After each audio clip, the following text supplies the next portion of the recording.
This is the street where our shop is at, and you can tell that it can be busy. It's not too busy right now, but the street's pretty big, and customers come by at about 50 miles an hour sometimes around these corners and can't see us very well. Right back there at the edge of the building, in the back corner is where our shop's at, and that's why people can't find us. You can see if you look down here, it's a pretty big building. So people don't have trouble finding the building, they do have trouble finding us. So my plan is to put some signs at the entrances so that people can get an idea of what direction they need to head. So this is our door to our shop. You can see that there is a sign on the door, but you can't see it very well because it's way back from the street and pretty well hidden. For the signs, I'm going to use these bleacher boards. They came in a batch that I got a while ago of Douglas fir. The Douglas fir ones were super nice, straight grain, look great. These were not as great. They're perfectly fine boards, but they are not as pretty as the Douglas fir ones. These are southern yellow pine, you can see that right back here. But they're painted and just not that showy. Nobody's really using them for anything. So I'm going to play them up, and they'll be perfect boards to use for the signs.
I'm using Kills as a primer for the signs.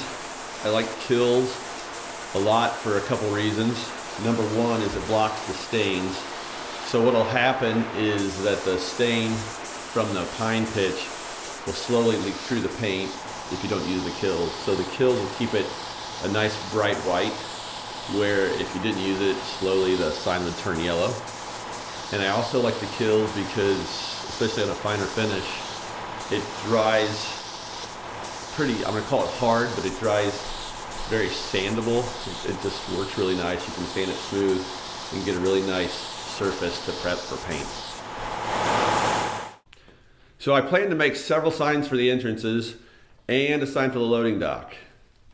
In this video, I'm showing the sign for the loading dock area, which is the area where everyone seems to get the most flustered, probably because they know they are close to the shop and they can't seem to find the door. They're going to be individual signs. They're not going to be stacked up like they are in this layout. I drew them all together like this so I can get a feel for how the different sizes look compared to each other and how the letters look. The top left sign is the one for the loading dock and the one I'm planning to show in this video. So I drew the signs in Illustrator. I like Illustrator a lot. I used Illustrator a lot in my former life as an art director. So I feel very comfortable with it. It's a great computer program to use to create vector files, which are used by the CNC.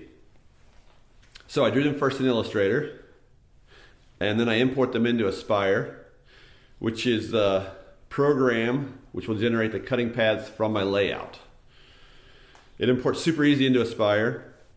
Basically, I just open the Illustrator file in Aspire and I start working on it. When you set up the cutting path in Aspire, you can set it up to cut inside the path, outside the path or on the path. The first cutting path is the leaf, and I set that to cut on the leaf path. The other paths are basically the letters in the outline, and those are set to cut inside the path. I used 2 bits to cut these out. One is a 30-degree pencil point bit with a flat tip. That does most of the cutting. That cut out the leaf, it cut out the letters, and it cut out the outline.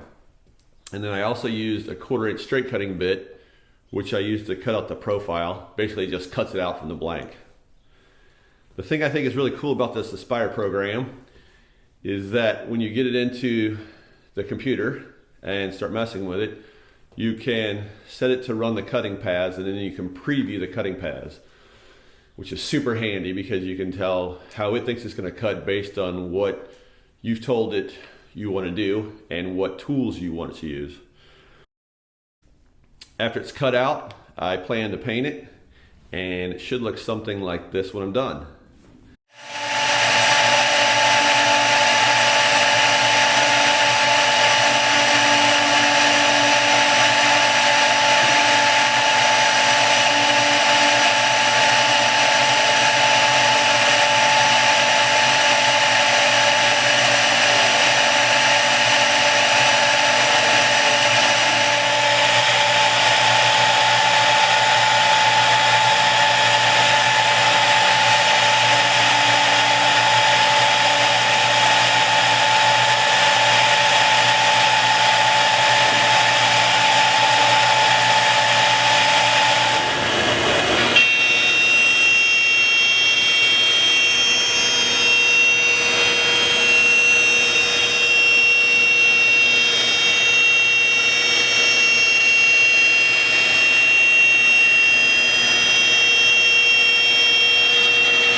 Spray the letters with some Hunter green.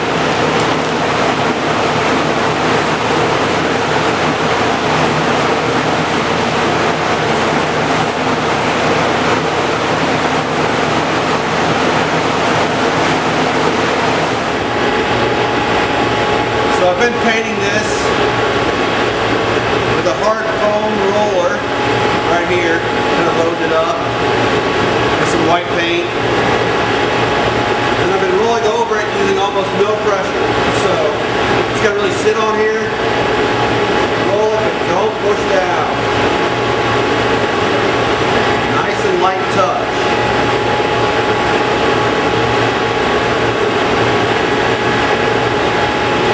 I found that I can push more in areas like this where the letters are small. Where the big letters are, there's a chance that I can push down in this area. I gotta be very sure that I'm not rocking the roller at all.